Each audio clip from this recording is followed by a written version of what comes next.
What's up, everybody? Welcome to this episode of AvgBroSports. I'm your host, Peyton. Colton Williams here, guys. What's up?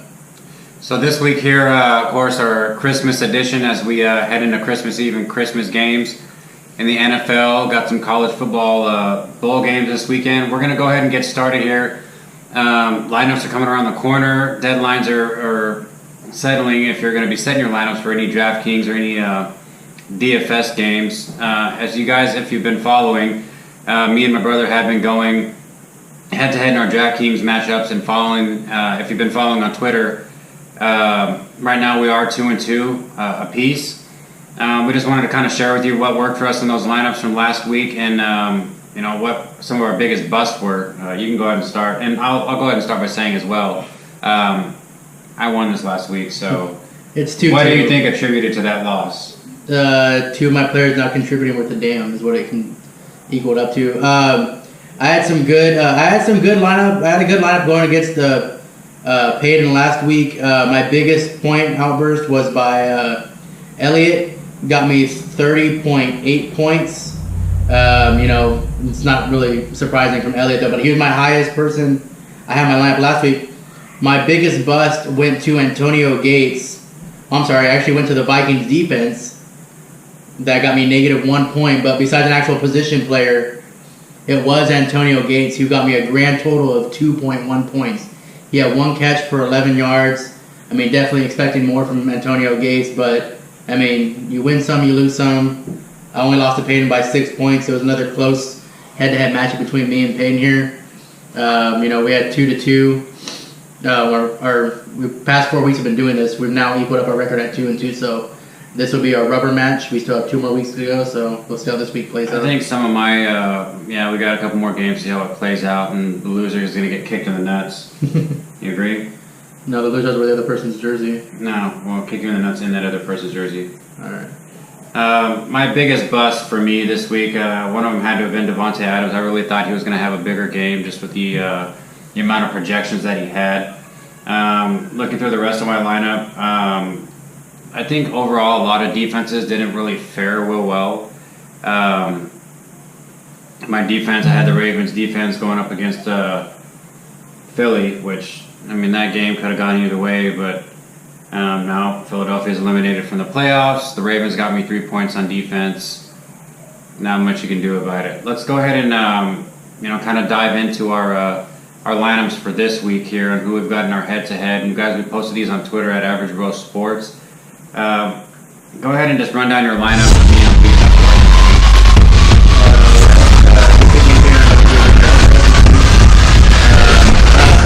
Me and Peyton, we had no one go last night, and our matchup we did is from Thursday through Monday. So me and Peyton both had no one going last night, and that. What's up, everybody? Welcome to this episode of AvgBroSports. I'm your host, Peyton. So this week here, of course, our Christmas edition as we head into Christmas games in the NFL. Got some college football bowl games this weekend. We're going to go ahead and get started here. Lineups are coming around the country. DraftKings, DFS games. Followed by Antonio Brown, DFS games. Humphreys, and Thomas. As you guys, if you've been following, I picked Jason Witten. As you guys, if you've been following, Brent Gore. And my defense, hard to pick defense because I didn't know the other match that stuck out in this week, but I did choose the San Diego Chargers defense against Cleveland. Who? San Diego Chargers. What's up, everybody? Welcome to this episode of AvgBroSports. I'm your host, Peyton. So this week here, of course, our Christmas edition as we head into Christmas games. Of course, our NFL got the college football bowl game this weekend. We're going to go ahead and get started here. Lineups are around the corner. Deadlines are started. And they are setting your match for any DraftKings or DFS games. As you guys have been following, give you really happy going. As you guys have our DraftKings matchups and following, of course, I've Derek Carr starting. Our DraftKings matchups and following. He's excuse me. Game log that you guys are looking at here, he's had some favorable matchups. Excuse me. If you're looking at his last couple games, completion percentage points. Last week he only had 12 points. On the downside, his salary is real low. For a bye right now, he's going up against Indy. That they ranked 27th against opposing quarterbacks. Last week he was 19 of 30 for 213 yards, 1 touchdown, and interception. Wasn't that solid, but he did rebound slightly from the last week where he had a big dud. I think he rebounds pretty good this week against a very crappy Indianapolis defense. Not to kind of drag my lineups along here, but if we're looking at the rest of my lineups going down the list here in our head-to-head, of course Ezekiel Elliott, he's pretty much going to be a must-starter in all leagues. But you must be careful now with Elliott, because you were discussing this earlier before we went on. With the Cowboys clinching, with the Giants losing last night, the Cowboys did wrap up #1 seed in the NFC. So you got to be careful that you start like these players like Elliott, who now rest of the games are meaningless. So does he play the full game? Does he play half? Does his carries get like cut in half, or Morris or McFadden trying to get their stuff going? So I mean, it's one that you got to look at. They might not. He's a rookie, so they might not rest him as much, but that's something to look forward to actually if you're going to put him in your lineup. Yeah, that's something to be careful with, guys. These teams that have already clinched, be very cautious with the amount of minutes that they may play, because the games get out of control, or as coaches start to pull for safety of injuries. You could see a Jordan Reed type scenario where the idiot got himself ejected with 1.6 points and screw everybody over. So just be cautious with teams that have already clinched. I do got Jordan Howard here going up against Washington. That is going to be a solid matchup. Devontae Adams is going to be playing at home against Minnesota. I wouldn't say that it's a strong, solid matchup, but Devontae Adams, he plays very well in Green Bay at Lambeau. Emmanuel Sanders, if we're looking at the matchup here against Kansas City, of course, a division game here. Of course, last week I believe he only had like 6 passes for 48 yards. So he was shut out pretty much all in the first half of that last game, I believe, last week. But Demaryius Thomas was still able to produce, catching I think like 91 yards. He does come up and face the Kansas City Chiefs defense this week. They are ranked 28th against the opposing receiver. I still think it's a solid, solid play for a good receiver there. And then J.J. Nelson, I was real sold on him last week. He did come through in the clutch. I believe you started him as well. Last week, yeah. Nice little touchdown.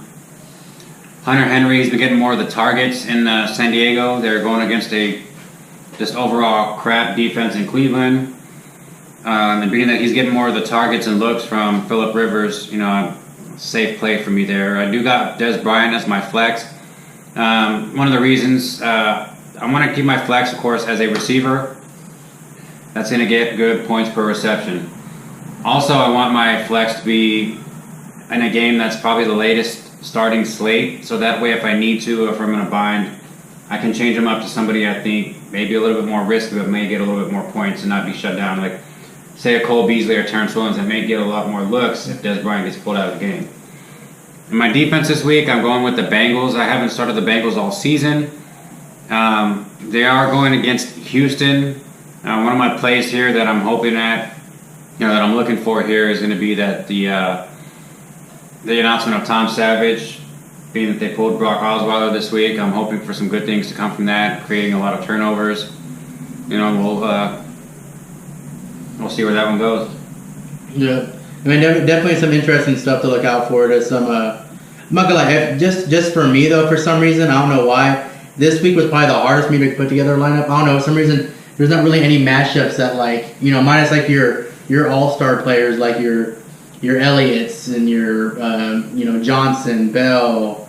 No one really actually had that favorable matchup that stuck out to you that was gonna be like, oh, that guy's gonna go off this week. I didn't feel as sure of my lineup as I've done in the past. Just for some reason this week, I don't know why it was so different, but as it gets deeper into the play, or deeper into the end of the season, it gets hard to. You got to start watching your games and being cautious of who's sitting, who's starting, injuries, etc. I think that some of the lineups we put together this week should be pretty good. You guys keep your eye out. We do post lineups throughout the week, and we always will be checking in on Twitter. Minutes, about an hour or so before game time, helping you guys fill lineups, giving you some fantasy football advice. Again, Twitter at AvgBroSports, even on Instagram at AvgBroSports. Please check us out. And I believe we will be having our Facebook page up soon, won't we? As soon as Facebook allows us to change our name, we should be up and running. Facebook has been a real pain in the ass. I believe you're an admin on the page too. We've been denied on our name like 6 or 7 different times. So when they get that up and running, yeah, I don't know why it's so hard to AvgBroSports. I mean, that's apparently we're trying to mislead Facebook users by telling them. It's pretty cut and dry. It's 2 guys talking about sports. I don't know what's misleading about that, but it's a sports talk show. So let's go back to sports on that one. So let's go ahead and start with some breaking news that we didn't get to break out throughout the week because we unfortunately didn't get a chance to record last week because my host was sick. We had the passing of Craig Sager. Yeah, that was a tough one. I mean, anyone that you guys, I mean, you can watch any game from the past 20 so years. Craig Sager was a big. I mean, he was well known before, like everyone started the Sager Strong. He was well known for his crazy outfits. I mean, so if you guys have watched any game on TNT over the past couple of years, you've seen Craig Sager on there. Crazy outfits, really nice guy. He's been battling cancer. He actually beat it once, but like they always say, just the fact that guy got up each and every day, he still wanted to work, still wanted to go do his job. All the bone marrow transplants. I mean that. Yeah, there's says a lot about his character. Yeah, you heard a lot of stories. Like one time he actually covered a game one night, flew to, I forgot what hospital he flew to, got a chemo treatment, a bone marrow transplant, whatever he did, flew back and actually covered a game the following night. So I mean that just shows the character he has, like the strength that he had to fight through. Most people when they're going through that, it'd be like, I don't want to do anything, kind of already defeated. But when you're watching Craig Sager going through this, he did, and it was just, even though you didn't know the guy personally, you just seen him on TV for so long, watching Spurs game or any game on TNT, it was just hard knowing that how hard he fought to beat it. It's just, it was sad for anything to hear. When I actually heard about that, my stomach churned a little bit. Just like, oh man, you hate to see someone die of such a horrible, horrible disease like that. So, our hearts go out to the Sager family. We just wish them the best through this tough time. But just a tough loss for the sports world. Yep, and again, blessings to him and his family. We want to kind of leave that on this here. Let's kind of hear what Greg Popovich had to say about the whole thing. Greg Popovich on Craig Sager's passing. A day like this, basketball has to take a back seat. As we all think about somebody who was very unique, very special, whether you really knew Craig or not, you got the feeling that he was a special person in a lot of different ways. And right now I just feel for his family. To talk about him being a professional and good at what he did is just a tremendous understatement. All of us who knew him understood that fact was what he was all about as far as sport was concerned, but he was a way better person than he was a worker, even though he was amazing in that regard. He loved people, he enjoyed pre-game, during games, post-game. He loved all the people around it, and everybody felt that. So the most amazing part of him is his courage. What he's endured and the fight that he's put up, the courage that he's displayed during this situation is beyond my comprehension. If any of us could display half the courage he has to stay on this planet, to live every life as if it's his last, we'd be well off. Absolutely. And kind of there you guys have it from Greg Popovich's words. I mean, and I couldn't have said it any better myself. Popovich always has a way of words. Yeah, you can tell if you guys actually see the video of Popovich talking. You can just see in his face. He's just it took a lot out of him. And him and Craig Sager had this little, like I said, repertoire going on the court. He'd always play this banter. Popovich would always pretend like he hated these these on-court interviews that they had to do. But deep down, every time it was Craig Sager, he loved doing it because he got to talk to Craig Sager. So, once again, I mean, it's not a subject it's hard to talk about just because, disease he had, but it is showing the courage of Sager, how hard he fought, but, eventually, it's a hard subject to talk about, especially around this time of the year, the holidays. Just having celebrated the anniversary with his wife the day before. Mm-hmm. So, I mean, like we said, our from AvgBroSports, our condolences go out to the Craig Sager's family. Sager strong. Sager strong. Kind of transitioning now, guys, on over into the NFL. Cowboys just recently. I'll let you share the news. Yeah, as you guys can probably tell, last night the Giants, unfortunately, I say unfortunately, and I have with a smile on my face, lost to the Eagles, and what that means is that the Cowboys have now locked up the number 1 seed in the NFC, which means they got a first-round bye, and the road to Super Bowl in the NFC actually goes through Dallas now. So I'm pretty excited about that. These last 2 games for the Cowboys pretty much somewhat meaningless now for them. They could lose the last 2 games and it wouldn't even affect them at all. But I'm happy about it. I know pretty much all of Texas is happy about it because, I mean, every Cowboys fan seems like there's a lot more bandwagon fans this year. So, happy news last night for the Cowboys fans after watching the Giants fall to the Eagles team, who was pretty much just playing spoiler last night. So and the Giants, with that loss, they put themselves in a lot of jeopardy as well. Yeah, they did. They pretty much all they had to do last night was win, and they were in the playoffs. They still had a chance for catching the Cowboys, but with that loss last night, it really hurt them. I mean, they're still technically not in the playoffs yet. I mean, they still probably control their own destiny, but they made it a lot harder on themselves with that loss to the Eagles. Talk about teams controlling their own destiny. Minnesota has to win out. Yeah, they gotta win out. They gotta beat Green Bay and Lambeau. They gotta go to Chicago and win at Minnesota. Tampa Bay has to lose the rest of their games. Washington has to lose another game. So very tiny little chance if you consider it. I don't think the Vikings do pull that off. I've been a Vikings fan for a long time and it's full of letdown. So I kind of know what to expect. Yeah, the Vikings, they're going to lose this weekend. Yeah, the pretty much the teams that control their own destiny is the Lions and the Packers. Pretty much, if the Packers went out, then they'll get a playoff berth with the NFC North title. If the Lions went out, then it's pretty much that. Whoever wins out of the NFC North between the Packers or the Lions, they pretty much control their own destiny. They went out, both of them. If either one of them went out, then that's your NFC North champion and probably the 3rd seed in the NFL or NFC East. So, we actually have some other good playoff races going on. Tampa Bay, even with that slip up last week to the Dallas Cowboys on Sunday night, they still have a good chance of sneaking into the playoffs. So we'll see how their matchup comes this week when they play the Saints. So that should be a pretty good one. Yeah, There's a lot of good games this weekend. San Diego, Cleveland, that's a snoozer. Washington, Chicago. Washington, if they want to stay alive, mathematically, they'll win that one. Tampa Bay, New Orleans one, like you said, is going to be really good. I think your best games this weekend now. Monday night would have been a good game with the Cowboys by now, since the Cowboys already clinched. Like I said, that game's meaningless. So your big games of the weekend now actually both fall on Sunday. Actually, you got the Chiefs and the Broncos, and you got the Steelers and the Ravens. So those are probably your 2 marquee matchups this week.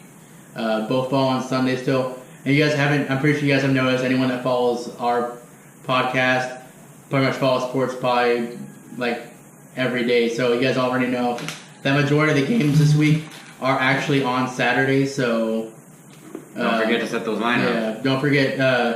Make sure you guys set a reminder. There's only 2 games on Sunday. All the other games are on Saturday. So make sure you guys don't get caught slipping. Make sure you guys check in your lineups. First game kicks off, I believe, at 12 using that language on the podcast. Slipping? What's the matter with you? Okay. So, like we said, but all games are on Saturday. Most of the games are on Saturday. So just be aware of that when setting your lineups. And that's all I got for that. Any games you're watching this weekend? I'm actually going to be watching the Ravens and the Steelers matchup. That's going to be pretty good. I heard a pretty good story about, they were trying to say people were doing their predictions for the playoffs, and everyone still says the Steelers. But actually, I saw a pretty good matchup where everyone's saying that they're actually calling for the Steelers and the Falcons to match up in the Super Bowl. That's everyone's favorites going into the playoffs. Kind of like disregarding the Cowboys because I wouldn't be disappointed with that. That would be a high-scoring affair. The only thing they brought up a good point is that Ben Roethlisberger is good no matter where he plays, but he struggles more on the road. Like when he plays in Heinz Field, he's pretty much untouchable. Like, aren't they playing in Heinz this week? No, I believe they're playing in Baltimore. No, they're playing in Heinz. They're playing in Heinz this week. That's why I think I had him as a starter in one of my lineups because Roethlisberger plays good at home. Oh, they're playing in Heinz Field. But that game is going to have a lot to say what happens with that division, though. And the Ravens are still alive, and I believe the Ravens have owned that series, though, as of late. Winning the last couple games, even winning the last couple playoff games against the Steelers. So, but the thing that makes me worry about that, the Steelers, they have what honestly one of the best trios in the NFL. You know, you have Roethlisberger, Brown, and Brown and Bell and Roethlisberger. So, I mean, you look at it though, but if you look at these past couple of games, their offense has been struggling. One game, it was all Le'Veon Bell that carried him through the whole game. Roethlisberger had, 4 interceptions or 3 interceptions, and Brown only had 86 yards. Yeah. And then last week, they didn't get their first touchdown until late in the game. It was, their kicker pretty much kicked him in that game against the Bengals of all teams. I mean, I know it's a rivalry game within the division. It's a division game. So, I mean, but it seems like to me with the weapons that they have, their offense shouldn't be struggling this much. You expect that out of the Steelers from every now and then. The Steelers are going to have games where they're through the roof. They're going to have games where they lay an egg. Mm-hmm. That's just what I come to expect out of the Steelers. Some teams you can expect consistency, like the Cowboys. They're not going to fumble up very much, but the Steelers. I mean, look, they were at one point 4-5 on the season, mm-hmm. or 4-6, I believe, and I mean they've rebounded nicely.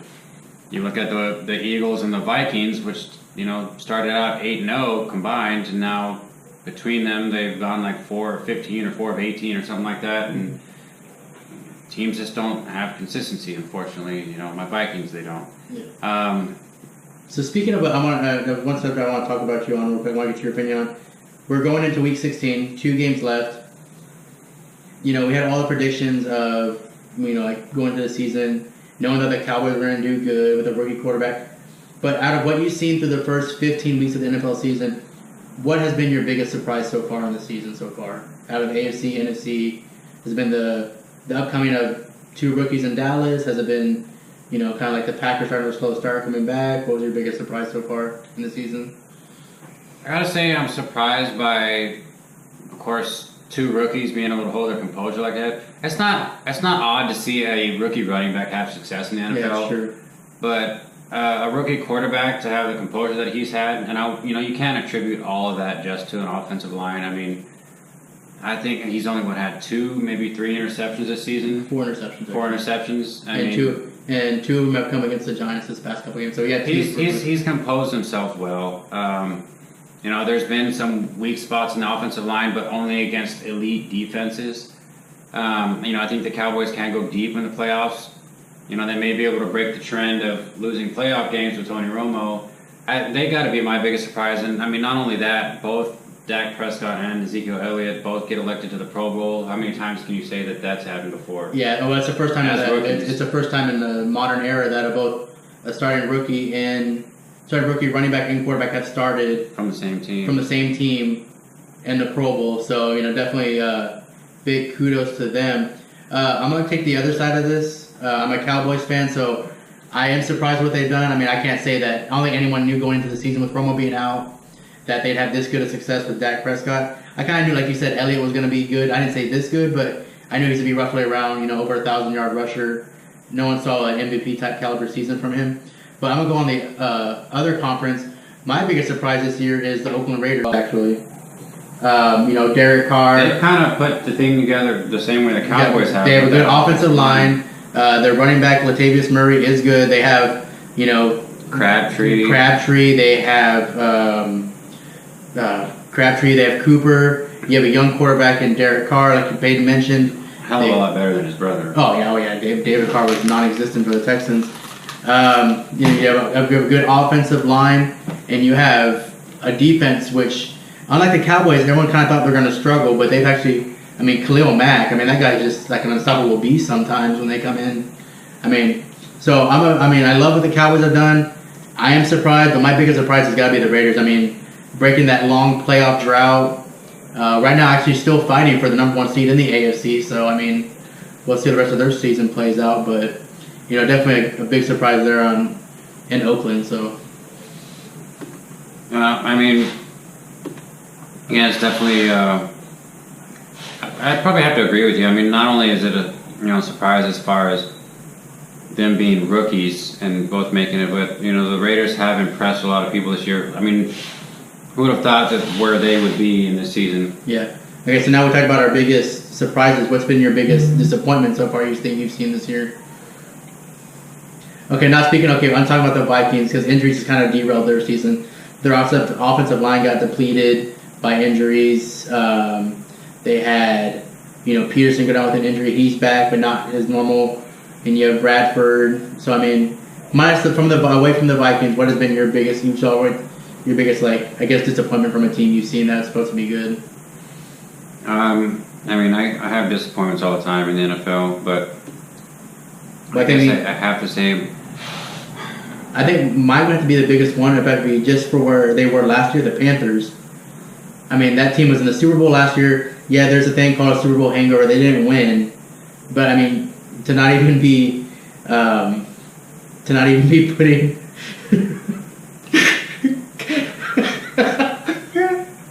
If any of you guys, sorry, we just were scrolling through our Instagram feed, and if you guys remember the Seahawks pulling that fake play with their punter John Ryan, still.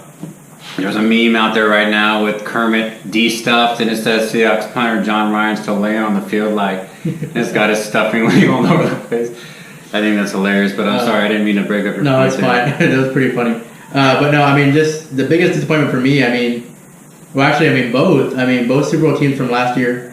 Broncos, I mean, they still had Trevor Siemian going this year.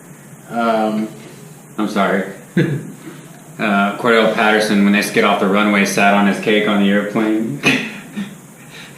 Just when you thought this flight couldn't get any worse, banana all over me. Oh, God.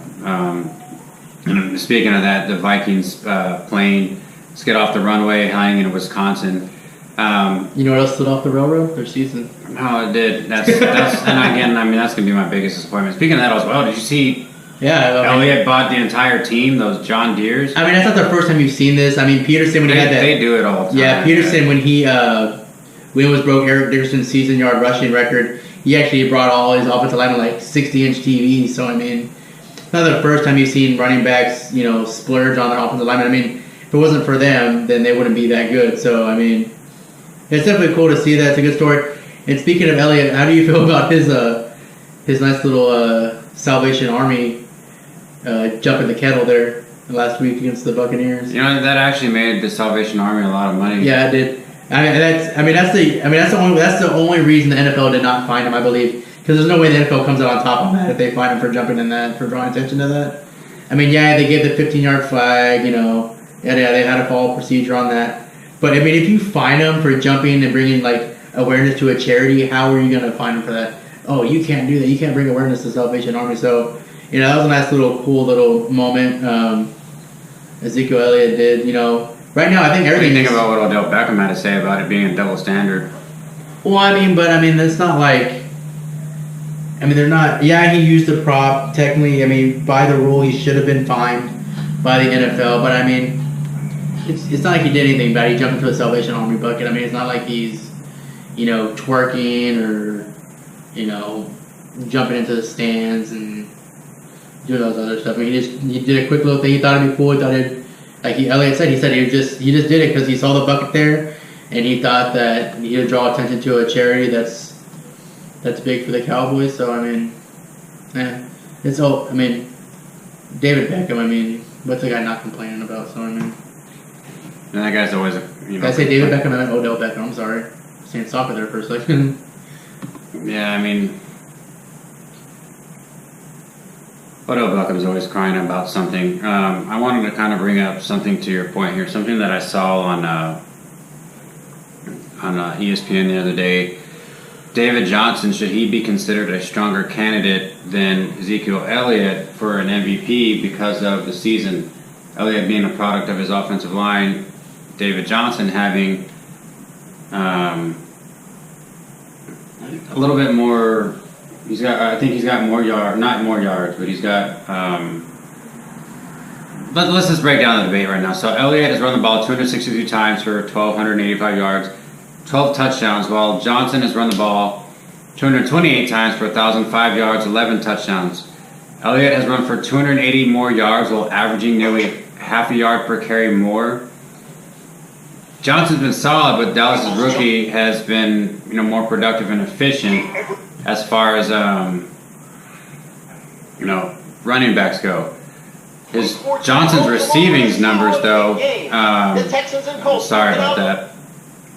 Johnson's receiving numbers, he does a little bit more out of the backfield than Ezekiel Elliott does. Yeah, Johnson's more of like your all-around running back. That guy's honestly right now he's probably their only weapon, actually a consistent weapon they have on that team.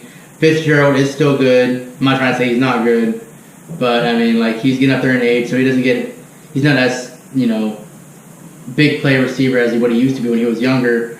The other wide receivers are kind of hit or miss. He's been their consistent, all-star in that game.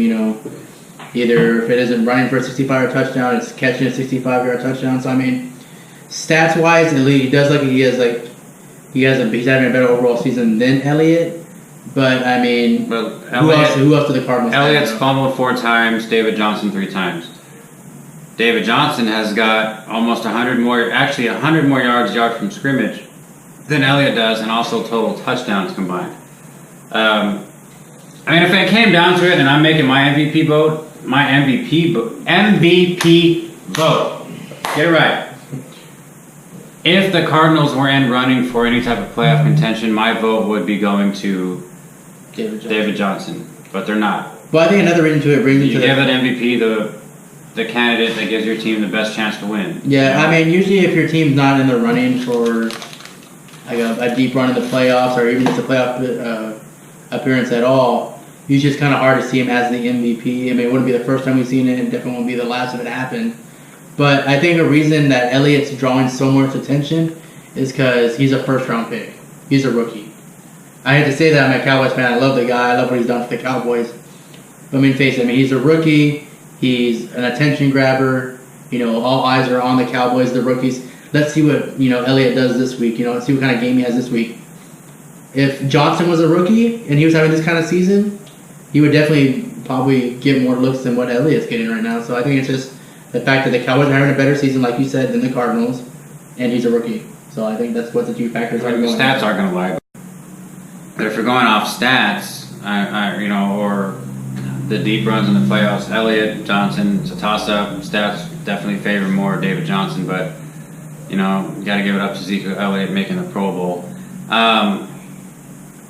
We're going to kind of wrap up this AvgBroSports podcast here. Let's make our locks of the week to win, our upsets, and we'll end it at that. Yeah, that sounds about good, dude. So I'm going to take my lock of the week here. My lock of the week is going to be I firmly believe that Pittsburgh is going to kind of break the cycle in Pittsburgh at Heinz Field. I think Le'Veon Bell has a fantastic game. Ben Roethlisberger, he lights it up at Heinz Field.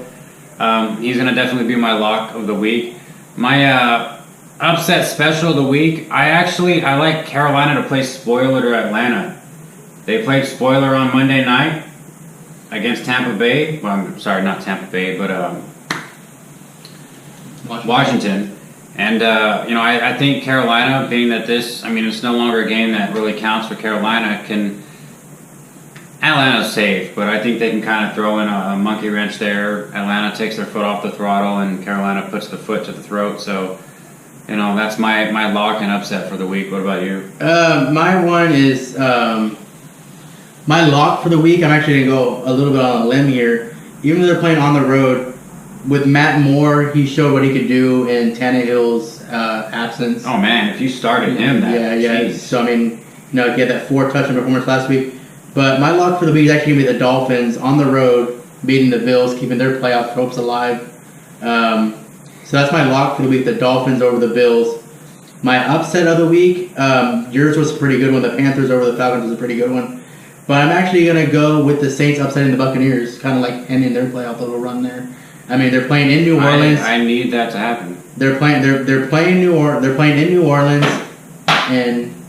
and Drew Brees. You know, I mean, the Bucs defense is improved from what they started in the season, but I mean, it's a division rival, and like we've always agreed on, when you're playing within the division, records mean nothing. When you're playing inside the division, and we know Brees can air it out when he wants to. So that's my upset for the week, is the Saints upsetting the Bucs. And my lock for the week, like I said, was the Dolphins beating the Bills on the road. All right, let's add another one. Team guaranteed to lose this week. Team guaranteed to lose? Jets. They're playing the Patriots. Pretty much. And their coach has been hospitalized with some issues here. Yeah. So, thoughts and prayers go out to him, making sure he gets a full recovery. Team guaranteed to lose this week. If I wasn't going with the obvious choice of Cleveland, Minnesota at Green Bay. Green Bay still has a lot to play for. Minnesota, although they do have something to play for, I think Green Bay is more desperate at home. Aaron Rodgers is still playing out of his mind. That Minnesota offensive line is just completely ridiculous and terrible. Other than that, we'll leave it up to you guys. Thoughts and questions, please make sure you guys reach out to us on Twitter, Facebook when it gets up. Subscribe to our YouTube channel, subscribe to our iTunes channel. Please give us the support, give us the thumbs up and the like if you like if you like to see more videos, and please feel free to leave comments of what you'd like to see on our channel. Any thoughts from you? Speaking of what we were talking about earlier, of our head-to-head matchups, how about we make it a little bit more interesting? How about whoever ends up winning our head-to-head, we let our fans decide what happens to the loser? Okay, well, I mean, that's fair enough. So we'll actually, after this week, we'll see how this plays out. But we'll start posting on Twitter, Instagram. You guys choose what happens to the loser of our head-to-head matchups. If you guys like with Payne's idea of the loser gets kicked in the balls. Just getting a little intimidated or what? No, hey, we're tied 2-2. I started off 2-0. I'm a little slump here. But I see myself responding this week, so we'll see how that goes. But we'll leave it up to you guys. What happens to the loser of our head-to-head matchups?